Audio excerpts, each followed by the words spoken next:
Good morning everyone. आज हम लेंगे टॉपिक से the sales of goods act 1930। आज एक अपने नया एक्ट लिया है। पहले हम पढ़ रहे थे द इंडियन पार्टनरशिप एक्ट, जो कि लास्ट क्लास में कंप्लीट हो चुका है, जिसके मैंने पीडीएफ नोट्स भी शेयर किए हैं और लास्ट का वीडियो डिसोल्यूशन का जो टॉपिक है उसका वीडियो लेक्चर भी अपलोड किया है। आज हम पढ़ेंगे general introduction about sales of goods act, जो इसका जनरल मीनिंग, डेफिनेशंस और elements under sales of goods act 1930। तो सबसे पहले हम जान लेते हैं इसकी थोड़ा सा इसका हिस्टोरिकल बैकग्राउंड इस एक्ट का। तो सेल्स ऑफ गुड्स एक्ट, जितने भी जो पहले सेल्स के जो ट्रांजेक्शन्स होते थे वो इंडियन कॉन्ट्रैक्ट एक्ट 1872 के अंडर होते थे। दैट मीन्स जो सेल ऑफ गुड्स एक्ट है ये पहले पार्ट हुआ करता था इंडियन कॉन्ट्रैक्ट एक्ट का, जो कि चैप्टर 7 इंडियन कॉन्ट्रैक्ट एक्ट के चैप्टर 7 में इसके प्रोविजन सारे वहीं पर वहाँ थे, जो कि सेक्शन 76 से लेके सेक्शन 123 तक थे। तो विद द टाइम मर्केंटाइल जितने भी ट्रांजेक्शन्स हैं वो बहुत ज़्यादा होने लग गए।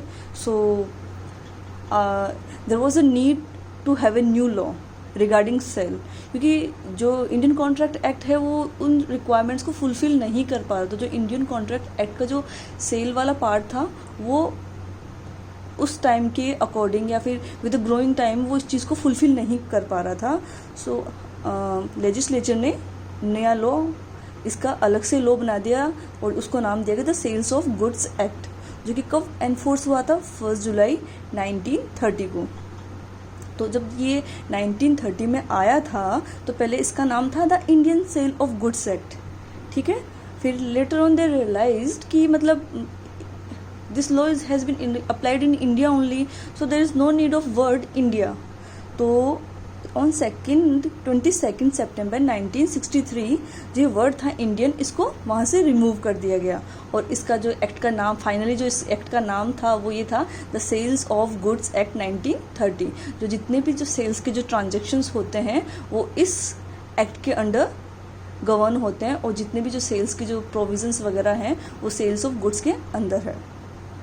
तो हम सबसे पहले इस सबसे बेसिक चीज़ है जो हमें इसमें पढ़नी है वो क्या है, हमें सबसे पहले समझना है। कई टर्म्स आएंगे जो अपन आगे के लेक्चर में डिस्कस करेंगे, तो पर जो इसका बेसिक है वो हम आज जो बेसिक जो हमें जानना है वो है सेल क्या होता है, कॉन्ट्रैक्ट ऑफ सेल क्या होता है। इसके बारे में आज की क्लास में इसके एसेंशियल एलिमेंट्स क्या होते हैं जो आज की क्लास में हम डिस्कस करेंगे। तो हम लेते हैं हमारा नेक्स्ट टॉपिक है वो है कॉन्ट्रैक्ट ऑफ सेल। तो हम इसको डेफिनेशन को पढ़ते हैं। A contract of sale of goods is a contract where by the seller transfers or agrees to transfer the property in the goods to the buyer for a price. तो हम इस पूरी डेफिनेशन को divide करेंगे और इसमें इसको पढ़ेंगे अलग अलग तरीके से। तो ये क्या बोलना चाह रहा है, contract of sale of goods क्या है, ये कॉन्ट्रैक्ट है, ठीक है। मतलब कॉन्ट्रैक्ट ऑफ सेल क्या है, कॉन्ट्रैक्ट है जहाँ पे क्या सेलर क्या करता है, सेलर ट्रांसफर्स या तो ट्रांसफर कर देता है या फिर एग्री करता है क्या ट्रांसफर करने को, property in the goods. Property in the goods क्या मतलब हुआ, प्रॉपर्टी इन द गुड्स का मतलब, यहाँ पे प्रॉपर्टी का मतलब क्या है, यहाँ प्रॉपर्टी का मतलब है ओनरशिप, ठीक है। यहाँ प्रॉपर्टी का मतलब है टाइटल। यहाँ हम पोजेशन नहीं, हम टाइटल ओनरशिप की बात कर रहे हैं। क्या करेगा वो, ओनरशिप या टाइटल ऑफ द गुड्स किसको कर रहा है, बायर को। किस चीज के लिए, फॉर अ प्राइस, ठीक है। अब इसका हम यहाँ से समझते हैं कि अगर मैं ये पेन, ठीक है, if I gift this pen to you, अगर मैं ये पेन आपको दे रही हूँ, ठीक है, मैं इसकी पोजीशन आपको दे रही हूँ, इसका ओनरशिप आपको दे रही हूँ, ठीक है। तो क्या ये सेल होगा, नो, ये सेल नहीं होगा। तो फिर ये क्या होगा, ये एक जस्ट गिफ्ट होगा, ये सेल नहीं होगा, क्योंकि in transaction I am not taking any price और any money from you, okay. तो जो सेल ट्रांजेक्शन्स होते हैं वो हमेशा प्राइस में होते हैं, ओके। अब पहले हम पिछली क्लासेस में जो हमने पिछले कॉलेज में जो क्लासेस लेक्चर लिए था उसमें क्या था, उसमें हमने पढ़ा था कॉन्ट्रैक्ट के लिए यहाँ पे सेल ट्रांजैक्शन का जो कंसिडरेशन है वो क्या है, यहाँ पे प्राइस है। पर जब हमने कॉन्ट्रैक्ट क्लास में पढ़ा था, कॉन्ट्रैक्ट की क्लास में यहाँ पे कंसिडरेशन वर्ड यूज हुआ था, कंसिडरेशन, ठीक है। तो जो ये कंसिडरेशन था इसका नेचर डिफाइंड नहीं था। यहाँ पे तो कॉन्ट्रैक्ट ऑफ सेल भी है, कॉन्ट्रैक्ट है, इसका कंसिडरेशन क्या डिफाइंड हुआ है, प्राइस। पर जब हमने कॉन्ट्रैक्ट का पढ़ा था तब इसमें कंसिडरेशन का जो नेचर था that was not defined, nature of consideration was not defined, ठीक है। इसका मतलब कंसिडरेशन किसी भी फॉर्म में हो सकता था, वो मॉनिटरी फॉर्म में भी हो सकता था, that can be in form of money, कोई भी काइंड, और otherwise in any other form में, किसी भी फॉर्म में हो सकता था, because Indian contract act consideration के नेचर को डिफाइन नहीं करता। पर sales of goods act sale का जो कॉन्ट्रैक्ट है उसके कंसिडरेशन को डिफाइन करता है। वो क्या बोलता है, प्राइस उसका कंसिडरेशन होगा। तो ये दोनों ही जो कॉन्ट्रैक्ट है और सेल्स ऑफ गुड्स का जो कॉन्ट्रैक्ट है उसके बीच में जो बेसिक डिफरेंस है वो ये है कि यहाँ पे कंसिडरेशन जो है प्राइस में है वो डिफाइंड है, और इंडियन कॉन्ट्रैक्ट एक्ट में जिस कंसिडरेशन की बात की है उसमें कंसिडरेशन क्या होगा, उसका नेचर ऑफ कंसिडरेशन डिफाइंड नहीं है। दोनों सेल भी कॉन्ट्रैक्ट है, ठीक है, और इंडियन वो जो इंडियन कॉन्ट्रैक्ट एक्ट में जो कॉन्ट्रैक्ट वर्ड यूज हुआ वो भी एक कॉन्ट्रैक्ट है, दोनों ही कॉन्ट्रैक्ट है। But the basic difference is the nature of consideration has not been defined under Indian contract act 1872, whereas the nature of sale, nature of consideration under contract of sale has been defined. And what is that? That is that should be in a monetary form, that should be in a price form. Okay, so let's discuss thoroughly this definition. What does it say? A contract of sale of goods is a contract whereby a seller. So after going through this definition we just come to know there are two person, okay, one is seller or one is buyer, okay. So one is seller and one is buyer, okay. So seller agrees to transfer the ownership,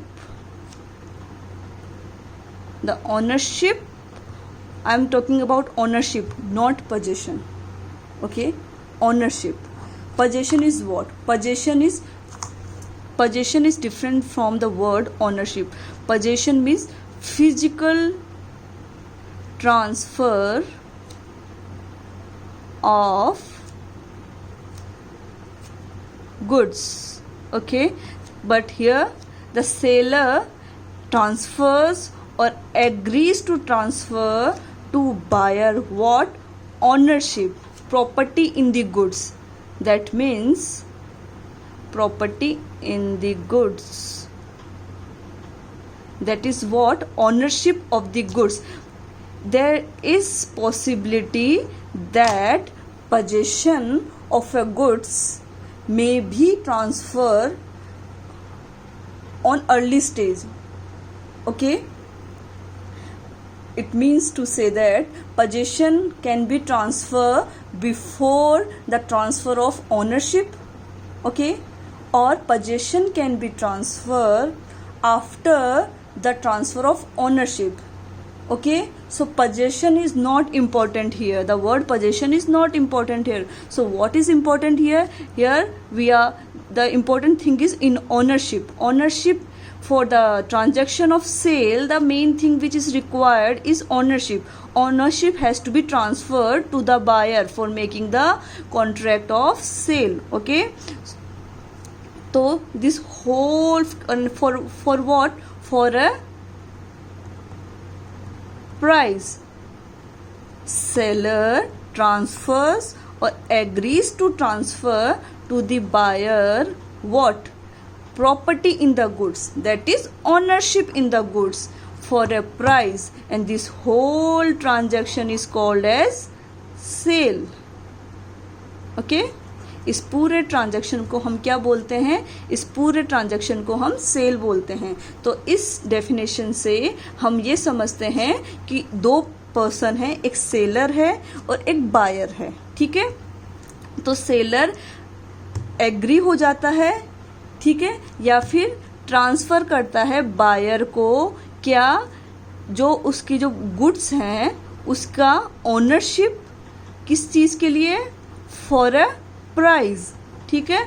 और इस transaction को पूरे को हम क्या बोलते हैं, cell बोलते हैं, ठीक है। और जो पोजीशन है वो ओनरशिप ट्रांसफ़र करने से पहले भी हो सकता है, बाद में भी हो सकता है। पोजीशन यहाँ पे इतना इम्पोर्टेंट वर्ड नहीं है, यहाँ पे इम्पोर्टेंट वर्ड है ओनरशिप, ठीक है।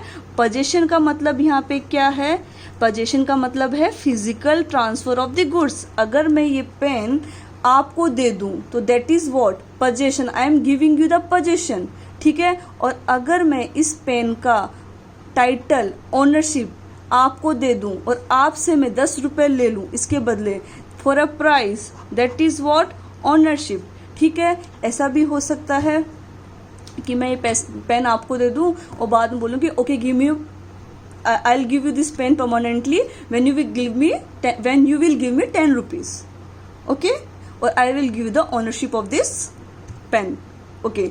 और आई कैन से कि मैं तुम्हें ये पेन का पोजीशन बाद में दे दूंगी, तो मुझे इसका एडवांस में 10 रुपीज दे दो। तो there can be situation, position is not the important thing here important thing is ownership. Ownership का मतलब इसका जो टाइटल है, जो इसका टाइटल है इस प्रॉपर्टी का, पहले ये पेन मेरा है, मेरा है ये, तो ये इसका मैं चाहूँ तो इसका कुछ भी कर सकती, क्योंकि इस पे मेरा टाइटल है, ये इस पे मेरा ओनरशिप है। अगर मैं कहूँगी ऐसे ही कि ठीक है ये पेन तुम ले लो, but I didn't give you the ownership, okay, I didn't give the title. Title क्यों जरूरी होता है, टाइटल इसलिए जरूरी होता है कि अगर मैंने टाइटल इसका ट्रांसफर कर दिया तो आप इसके एब्सोल्यूट ऑनर बन जाओगे। एब्सोल्यूट ऑनर का मतलब अगर आप चाहो तो इसको अपने पास रख सकते हो, अगर आप चाहो तो आप इसको फर्दर किसी और को भी ट्रांसफर कर सकते हो, इसलिए ओनरशिप का अलग है। अगर मैं सिर्फ इसका पोजीशन दे रही हूँ, इस टाइटल नहीं दे रही इस पेन का, सिर्फ पोजीशन दे रही हूँ, इसका मतलब क्या होगा, इसका मतलब ये है कि इस पेन को आप सिर्फ अपने पास रख सकते हो, इसको यूज़ कर सकते हो, पर आप इसको फर्दर ट्रांसफ़र नहीं कर सकते। क्यों, इसका क्या रीज़न है, इसका रीज़न ये है क्योंकि आपके पास इस पेन का टाइटल नहीं है। जो पेन भी एक गुड्स ही है, तो इसका एक टाइटल नहीं है आपके पास, और आपके पास टाइटल नहीं है, इसकी ओनरशिप नहीं है, तो आप इसको फर्दर किसी थर्ड पर्सन को ट्रांसफ़र नहीं कर सकते। तो ओनरशिप से हमें क्या मिल जाता है, हमें उस प्रॉपर्टी पे, उस गुड्स पे एब्सोल्यूट राइट मिल जाता है। हम चाहे वो कुछ कर सकते हैं उस चीज़ के साथ, हम ऑनर, कंप्लीट ऑनर बन जाते हैं, ठीक है। तो हम पढ़ेंगे next essential elements of contract of sale, ठीक है। तो पहला एसेंशियल एलिमेंट क्या बोलता है, एटलीस्ट 2 पार्टीज, सही है, एटलीस्ट 2 पार्टीज तो होना चाहिए। पहली कौन सी है, सेलर, दूसरी कौन सी है, बायर। एटलीस्ट 2 पार्टी मतलब मिनिमम एक पार्टी से कभी भी कॉन्ट्रैक्ट ऑफ सेल नहीं होगा, ठीक है। There should be 2 parties. कौन कौन होगा, सेलर होगा, बायर होगा, ठीक है। और इस 2 से ज़्यादा भी हो सकते हैं, कोई गारंटर भी हो सकता है, इंश्योरर भी हो सकता है, that is a secondary thing, but for making the contract of sale we need 2 parties, तो वन इज बायर और वन इज सेलर, ओके। दूसरा है हमारे पास गुड्स होने चाहिए, ठीक है, गुड्स होने चाहिए, जो हमने पढ़ा प्रॉपर्टी इन द गुड्स। तो goods can be in any form, that can be your mobile phone, that can be TV, that can be this pen, that can be table, that can be chair, everything that should be a goods, okay। अगर contract of cell के लिए हमें goods की ज़रूरत होगी, goods को ही हम movable, कुछ भी मूवेबल चीज़ होनी चाहिए, जो कि हम गुड्स की डेफिनेशन को थोरोली जब डेफिनेशन पोर्शन करेंगे तब हम इस चीज़ को पढ़ेंगे। Third, money. हम ऑलरेडी डेफिनेशन में पढ़ चुके हैं कि कोई भी ट्रांजैक्शन होगा सेल ऑफ गुड्स एक्ट के अंदर, कोई भी सेल ट्रांजैक्शन होगा तो कंसिडरेशन क्या होगा, मनी होगा। फॉर एन एग्जाम्पल, अगर मैं कहती हूँ कि तुम मेरा पेन ले लो और मुझे तुम्हारी पेंसिल दे दो, तो इसको हम क्या बोलेंगे, इसको हम बोलेंगे बार्टर। और ये कॉन्ट्रैक्ट ये मतलब ये इस चीज़ का हमको एग्रीमेंट कर सकते थे कि चलो ठीक है तुम हमारी पेंसिल ले लो और मैं तुम्हें अपना पेन दे देती हूँ, तो ये इंडियन कॉन्ट्रैक्ट एक्ट में कवर हो जाएगा, क्योंकि हम क्या कर रहे हैं, चीज़ों को एक्सचेंज कर रहे हैं। तो ये सेल ऑफ गुड्स एक्ट के अंडर कवर नहीं होगा, ये such kind of transaction would not be covered under sales of goods act. वो कहाँ होगा, वो इंडियन कॉन्ट्रैक्ट एक्ट के अंदर कवर होगा। क्यों, क्योंकि कंसिडरेशन वहाँ पे किसी भी फॉर्म में हो सकता है, but sales of goods act में किस फॉर्म में होगा कंसिडरेशन, हमेशा प्राइस की फॉर्म में होगा। तो हमेशा यहाँ पे कंसिडरेशन किस में होगा, मनी में होगा। अगर मैं तुम्हें ये पेन दूंगी तो तुम मुझे 10 रुपये दोगे, तो ये ट्रांजैक्शन सेल ट्रांजैक्शन है, ये सेल्स ऑफ गुड के अंडर कवर होगा। If you are giving pencil in return of this pen, तो this transaction would be cover under Indian contract act. ठीक है, नेक्स्ट एसेंशियल है ट्रांसफर ऑफ प्रॉपर्टी। ठीक है, तो ट्रांसफर ऑफ प्रॉपर्टी हम जैसा कि डेफिनेशन में डिस्कस कर चुके हैं। प्रॉपर्टी का मतलब क्या है, यहाँ पे प्रॉपर्टी का मतलब है ऑनरशिप।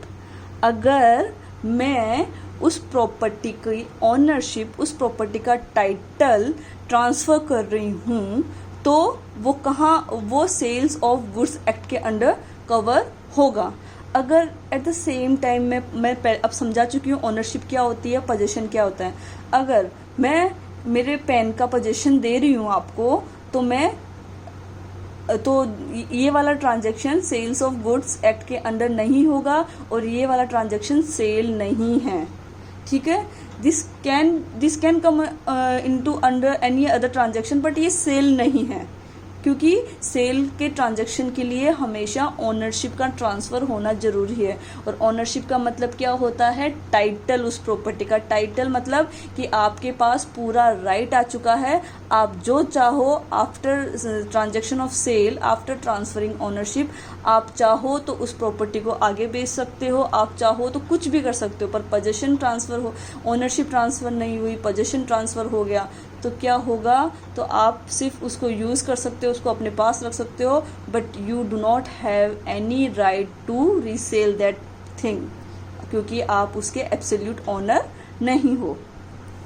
थर्ड है जो कॉन्ट्रैक्ट ऑफ सेल होता है, जो ट्रांजैक्शन होते हैं, सेल ट्रांजैक्शन होते हैं, वो एब्सोल्यूट भी हो सकते हैं, वो कंडीशनल भी हो सकते हैं। दैट इज़ व्हाट, कि मतलब कि हाँ सेल ट्रांजैक्शन होते हैं, दैट कैन बी मतलब एब्सोल्यूट। ठीक है, जैसे फॉर एग्जाम्पल मैंने बोला कि I give you my pain in 10 rupees. ठीक है, तो तुमने मुझे 10 रुपये दिए और ये पेन ले लिया, तो ये सिंपल ट्रांजैक्शन है, प्लेन ट्रांजैक्शन है, एब्सोल्यूट ट्रांजैक्शन है, इसमें कोई कंडीशन नहीं ऐड हुई। एट द सेम टाइम मैं ये कह रही हूँ कि I give you my pen when you will pay me in advance. तो मैं क्या लगा रही हूँ यहाँ पे मैं कंडीशन लगा रही हूँ। मैं क्या कह रही हूँ कि मैं मेरा पेन जब दूंगी जब तुम मुझे एडवांस में 10 रुपये दोगे, तो वो क्या हो गई, वो कंडीशन हो गई, मैं कंडीशन लगा रही हूँ वो। और एब्सोल्यूट में क्या होगा, एब्सोल्यूट में मैं बोल रही हूँ कि मैं मेरा पेन 10 रुपये में दूंगी और यहाँ पे कोई कंडीशन नहीं हुई, you pay me 10 rupees, I give you my pen. तो ये प्लेन है ट्रांजेक्शन, इसमें कोई कंडीशन नहीं है, but at the same time condition में क्या होगा, आई एम सेइंग कि मैं ये पेन तभी दूंगी when you will pay me in advance. अगर तुम मुझे एडवांस में 10 रुपये दोगे तभी मैं ये पेन तुम्हें दूंगी। ओके, तो इसका मतलब है एब्सोल्यूट और कंडीशनल। लास्ट है other elements of valid contract, जो कि हम ऑलरेडी क्लास में पढ़ चुके हैं। Other element of valid contract क्या होते हैं, competent parties, there should be free consent, there should be legal object, legal consideration, intention to create legal relations, okay, free consent. तो ये सब क्या है, ये कॉन्ट्रैक्ट के एसेंशियल एलिमेंट्स हैं, जो कि कॉन्ट्रैक्ट ऑफ सेल के अंडर भी अप्लाई होते हैं, जो कि कॉन्ट्रैक्ट ऑफ सेल के भी एसेंशियल एलिमेंट है। क्यों, क्योंकि कॉन्ट्रैक्ट ऑफ सेल भी कॉन्ट्रैक्ट है। तो आज का टॉपिक यही था। Thank you.